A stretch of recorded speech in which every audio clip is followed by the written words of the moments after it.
Pak Usman, baik kabarnya. Alhamdulillah.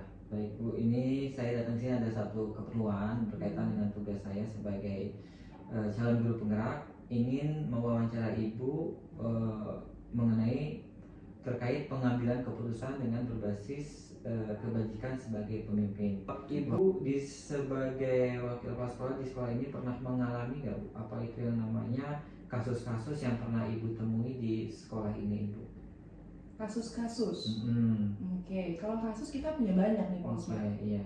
Kasus-kasusnya mungkin bisa lebih spesifik kali Pak Usman. Kasus seperti apa nih yang diharapkan nih? Oke, mungkin ada antara murid atau misalkan staf atau guru, atau bisa juga yang berkaitan dengan kasus yang merupakan dilema etika atau bujukan moral yang pernah Ibu alami di sekolah ini Bu. Oke, kasusnya berarti identik dengan dilema etika Iya. ataupun rujukan moral ya. Iya.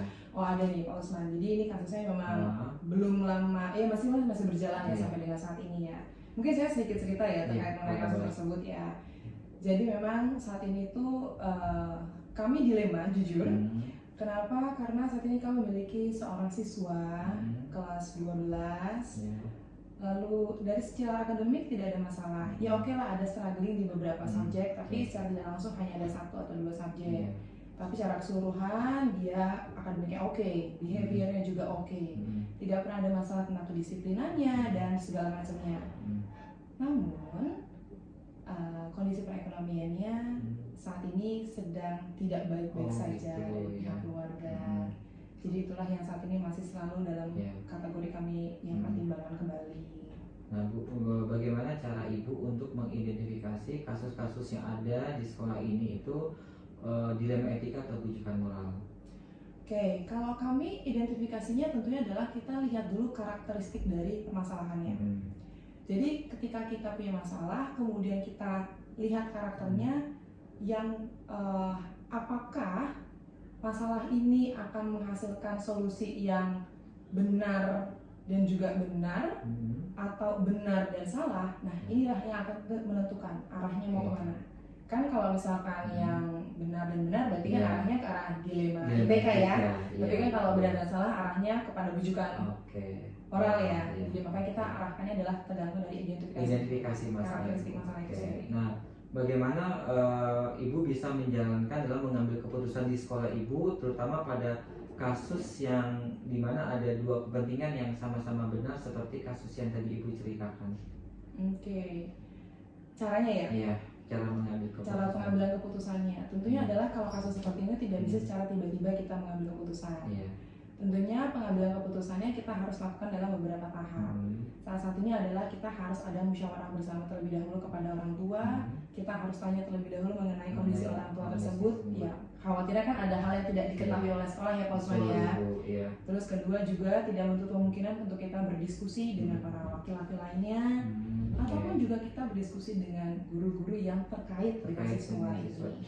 Kalau langkah-langkah apa yang Ibu lakukan selama ini Bu untuk menangani kasus tersebut? Langkah? Iya, langkah. Hampir sama ya sama yang pertama. Mungkin kalau saya sih langkah-langkahnya atau prosedurnya kali ya. Prosedurnya tentunya adalah karena saya di sini ada sebagai wakil, tentunya adalah saya selalu berdiskusi terlebih dahulu dengan kepala sekolah saya. Kemudian setelah itu adalah kita akan berdiskusi dengan para wakil lainnya untuk menentukan untuk menggali dan juga menentukan arah nih.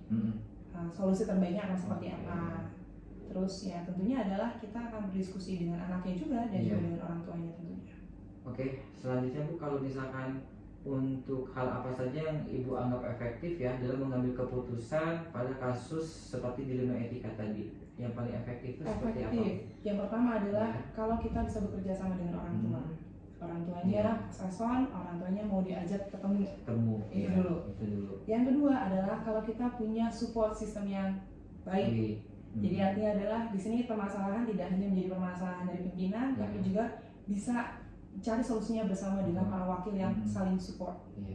Oke. Itu tantangannya Bu, kalau misalkan Ibu tadi kan udah mengambil keputusan nih untuk kasus tersebut, tantangan dalam mengambil kasus dilema etika seperti itu seperti apa Bu? Tantangannya Ibu alami Bu? Tantangannya itu adalah karena hal-hal yang harus kita pikirkan. Mhm. Jadi dari sisi internal, dari internal pemilihan itu sendiri, dan juga adalah dari faktor luar. Oke. Artinya internal itu adalah kita mempertimbangkan adalah dua keputusan yang sama-sama baik, Iya. ya kan? Terus yang dari luarnya itu adalah kita harus lihat impactnya. Impact Anak dampak. ini kalau misalkan atau dampaknya dari segala macam yang sudah kita putuskan nih, impactnya akan gimana nih ke anak ini lagi nantinya? Iya, betul. Iya, setuju sih Bu. Terus kalau misalkan ada nggak sih Bu, kalau misalkan Ibu membuatkan jadwal tertentu dalam menyelesaikan kasus seperti dilema etika tadi, apakah Ibu langsung menyelesaikan di tempat atau memiliki sebuah jadwal untuk menyelesaikan?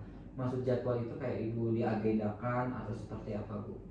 Kalau dari kami tentunya ada jadwalnya, Jadwal, karena kan kita ada proseduralnya, Pak Usman ya. Jadi kita memang ya harus bikin jadwal nih, kapan kita waktu bertemu dengan orang tua, kapan kita berdiskusi dengan para wakil, kapan kita berdiskusi dengan para guru dan sebagainya. Jadi nanti solusi yang dikeluarkan itu solusinya bulat, bukan hanya solusi yang satu pihak semata. Jadi ada ini ya Bu, seperti ada step-stepnya ya untuk menyelesaikan kasus seperti dilema etika tadi. Nah, ada nggak sih Bu kayak seseorang atau faktor-faktor apa yang selama ini mempermudah atau membantu Ibu dalam mengambil keputusan seperti dalam kasus dilema etika itu Bu?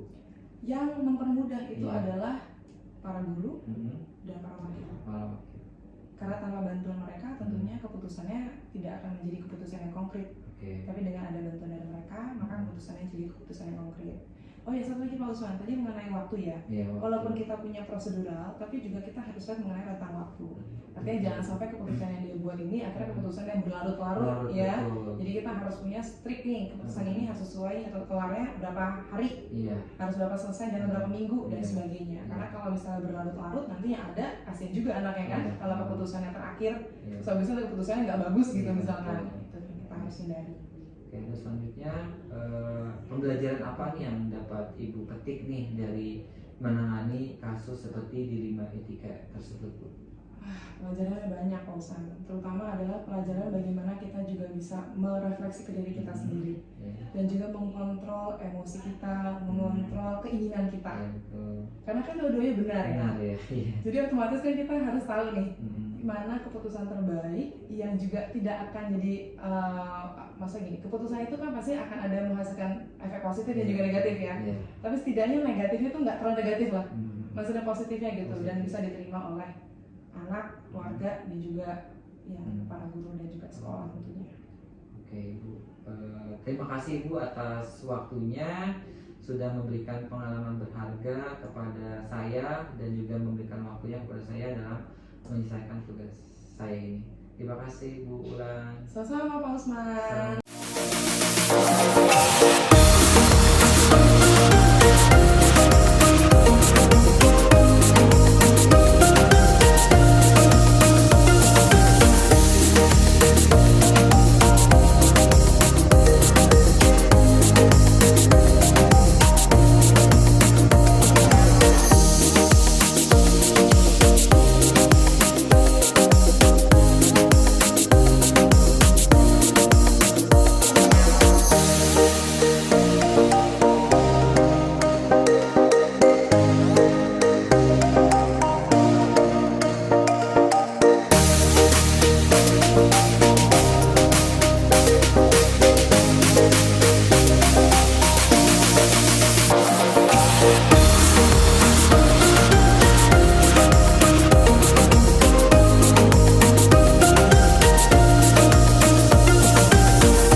dalam pengambilan keputusan pada kasus dilema etika tersebut? Ya,